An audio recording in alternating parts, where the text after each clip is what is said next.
안녕하십니까. 오늘은 앞으로 대한민국 역사에 깊이 새겨질 수밖에 없는 문재인 정권기의 입법부 수장 문희상과 사법부 수장 김명수에 대해서 간단히 살펴보겠습니다. 거룩한 성령과 은총에 감사드리고 성탄의 아침을 노래하는 크리스마스 캐롤이 울려 퍼지고 있습니다. 그러나 이 나라는 온통 악마굴이 끓듯하는 아우성과 비탄의 소리로 가득 차 있는 느낌이 듭니다. 청와대를 비롯해서 입법, 사법, 행정부가 모두 벌집 쑤셔 놓은 것 같이 난리 법석이고 대통령, 국회의장, 대법원장 할 것 없이 국민의 존경을 받아야 할 사람들이 모두 신망을 잃고 나라 망해먹는 사람들로 인식돼서 욕을 바가지로 먹으며 경멸의 대상이 되어 있습니다. 답답하고 한심한 나라 꼴입니다. 문정권이 들어선 뒤 대통령, 국회의장, 대법원장 등 모두가 겉과 속이 다르고 말과 행동이 다르다는 것을 아는 사람들은 다 알게 있기 때문입니다. 그래서 믿을 수 없는 사람, 거짓말을 밥 먹듯 하는 사람, 자격도 능력도 없으면서 자기 이속만 챙기려는 시정잡배나 소인배들과 다를 게 없다고 국민들에게 인식돼 버린 겁니다. 지난 23일과 어제 24일 사이에 국회에서 있었던 일만 봐도 그렇습니다. 집권당인 더불어민주당과 정의당 등 4개 위성정당, 즉 4+1은 23일 저녁 국회 본회의를 강행했습니다. 본회의는 처음부터 불법으로 시작됐습니다. 본회의의 첫 안건인 임시국회 회기 결정안건에 대한 제1야당인 자유한국당의 합법적인 필리버스터 신청을 문희상 국회의장이 그냥 묵살시켜버리고 4+1은 안건 의결을 밀어붙여서 연동형 비례대표제 도입 선거법 개정안을 날치기로 국회에 상정했습니다. 이에 한국당 의원들은 본회의장 의장석 주변으로 몰려들어가서 문 의장의 일방적 개의를 규탄하면서 문 의장 사퇴, 의장 독재, 아들 공천, 문희상 내려와 등을 큰 소리로 외쳤습니다. 그래도 문희상은 눈 하나 깜짝하지 않고 의장 말이 곧 법이라는 태도로 추가 안건 상정과 표결을 강행했습니다. 장기 집권의 혈안이 된 민주당과 무슨 수를 써서든지 한 석이라도 더 얻으려는 정당들이 야합해서 선거법과 공수처법을 처리하려는 것을 잘 아는 국회의장이 합의와 원칙으로 의사 진행을 해오던 관행을 깨고 막가파식으로 의회 폭고를 저지르며 4+1에 여당 측을 도운 것입니다. 한국당 민경욱 의원은 문 의장은 예산안을 통과시켜준 대가로 지역구를 아들에게 세습시켜 주려는 검은 속내를 드러냈다.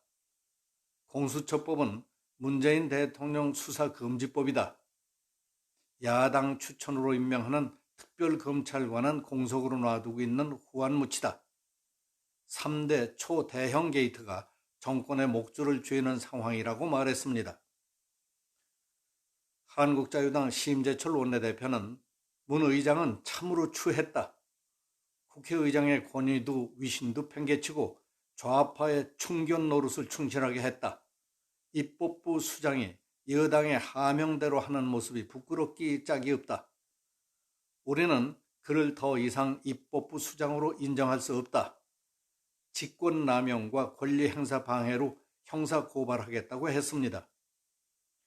국회에서 중립을 지켜야 하는 입법부의 수장이 정부 여당의 하청을 받아서 주문대로 움직이는 하청업자처럼 되어버리는 사태, 삼권분립의 한 축을 책임지고 있는 국회의장이 스스로 국회법과 관행을 깨며 막가파식으로 의회 민주주의를 뿌리채 뒤흔들고 있습니다. 국가를 위해서가 아니라 자기 자신의 사욕을 위해서. 집권당과 군소야당이 4+1로 야합한 선거법 개정안을 본회의에 상정한 것은 민주주의의 핵심인 선거제도를 강제로 비틀어서 과반수를 인위적으로 만들려는 의도로서 심재철 원내대표의 말대로 민주주의가 장례식장으로 가고 있다는 표현이 실감 있게 느껴집니다. 문재인 하야 범국민투쟁본부는 눈보라가 몰아치고 추운 날씨에도 서울 도심 종로 광화문 광장에서 문재인 탄핵 총동원 대회를 열고 문재인 정권의 실정을 신랄하게 비판했습니다. 서울 도심은 광장을 꽉 메운 시민들이 외치는 조국 구속, 공수처 반대, 연동형 비례대표 반대, 문재인 퇴진, 문재인 탄핵, 문희상 끌어내자 등의 구호를 외치는 성난 함성으로 가득 찼습니다. 헌법을 생각하는 변호사 모임 구상진 회장은 집회에서 공수처는 헌법과 정부조직법에 근거가 없는 정권의 사조직이다. 공수처는 법원 외의 재판기구나 국회 외의 입법기구처럼 위헌이다. 문재인 정권이 이렇게 엉터리 기구를 집요하게 설치하는 이유는 판사, 검사, 경찰 간부, 군 장성을 틀어쥐고 정권이 무슨 나쁜 짓을 해도 수사나 재판을 하지 못하도록 하는 것이라고 말했습니다. 대한민국 수호 천주교인 모임 대수천 이계성 대표는 문재인은 경제, 안보, 외교 다 망쳐먹고 자신을 형이라고 부르던 유재수가 구속되고 울산시장 부정선거 실체가 속속 드러나는 등 사면 초과에 몰렸다. 잔뜩 겁을 먹은 문재인은 공수처법을 빨리 통과시켜 측근의 죄를 다 엎으려 한다고 했습니다. 문재인은 북한과의 연방제 통일, 즉 적화 통일을 위해 내년 총선에서 4+1 체제로 200석 이상 확보해서 헌법 개정을 하려고 한다. 그러나 문재인 정부는 북한과 미국으로부터 모두 외면당하고 요즘에는 그의 측근들마저 등을 돌리고 있다. 자기 목숨을 구하려고 하나 둘씩 진실을 불고 있다. 이제 문재인의 끝이 보인다고 말했습니다. 전광훈 목사는 문재인 일당은 내년 총선에서 불법 선거를 다시 기획해 4월 15일 평화헌법을 만들려고 기회를 보고 있다. 울산시장 부정선거는 그 예행 연습이었다고 했습니다. 제 경우 유튜브에 문재인 대통령이라고 일하고 지칭을 하면 국가와 국민에게 해악만 끼쳐온 사람에게 대통령이라고 붙이지 말라는 항의가 빗발치듯 하고 있습니다. 문재인은 이미 국민 탄압을 받은 셈입니다. 그리고도 뻔뻔하게 자리를 지키고 앉아있는 애물단지처럼 돼버린 비운의 인물로 낙인 찍힌 것 같이 보입니다. 나라를 이 꼴로 만든 또 하나의 빼놓을 수 없는 사람은 김명수 대법원장입니다.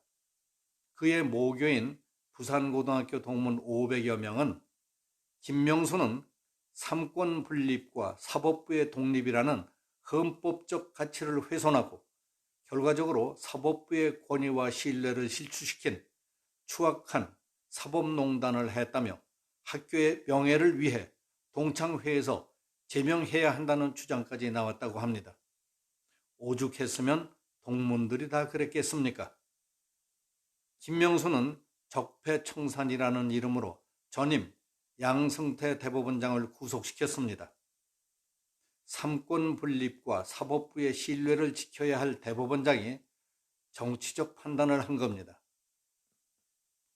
또 일제 치하 징용공에 대한 배상 판결을 내린 것도 씻을 수 없는 잘못을 저지른 것이었습니다. 그 일로 국내 정치적 갈등, 한일 간의 외교적, 군사적, 경제적 갈등, 지소미아 파기, 한미 동맹 악화 등 엄청난 후유증과 국력 소모를 겪고 있습니다. 대한민국을 세우고 발전시킨 이승만과 박정희를 사실 조작과 오역투성이로 친일파, 독재자, 미국의 꼭두각시로 못 박은 특정 진영의 주장을 드라마타이즈한 KBS의 백년전쟁, 그것도 1심과 2심은 유죄 판결한 것을 대법원에서 무죄로 판결했다는 것은 사실과 역사를 의도적으로 한쪽으로 편들어준 것으로 지탄받아 마땅합니다. 이들은 앞으로 대한민국 역사에 깊이 새겨질 수밖에 없는 문재인 정권기에 입법부와 사법부를 장식하게 될 2018년, 2019년에 잊지 못할 인물들로 기록될 사람들입니다. 오늘은 여기서 마치겠습니다. 감사합니다.